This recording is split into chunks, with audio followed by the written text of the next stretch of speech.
জীবনে কিছু করতে হলে আইডল প্রয়োজন। অনুশীলনে দেখতে পাচ্ছেন শন টেইট বোঝাচ্ছেন তার শিষ্যদের বাংলাদেশ দলের দায়িত্ব নিয়ে। একটু অবাক হয়ে গেছেন অস্ট্রেলিয়ান এই গতি দানব।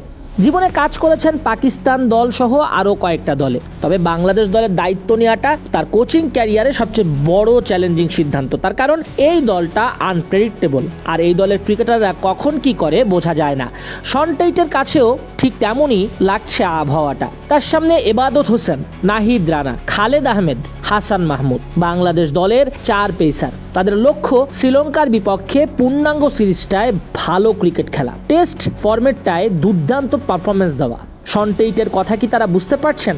অনেক সময় ভাষা প্রতিবন্ধকতা হয়ে দাঁড়ায়, তবে বাংলাদেশ দলের ক্রিকেটাররা এখন অনেক কিছু বোঝেন, ঠাউর করতে পারেন। ক্রিকেটীয় ভাষা থেকে তারা পরামর্শগুলো নিজেদের ব্যক্তিগত পারফরমেন্সে কাজে লাগাতে পারেন। শন টেইটের মূলত কাজ কি? তাদেরকে কৌশল শিখিয়ে দেওয়া, ম্যাচের মোমেন্টাম অনুযায়ী কোন লেন্থে বল করতে হবে, কোন কারিকুরিটা অ্যাপ্লাই করতে হবে সেগুলোই দেখিয়ে দেওয়া।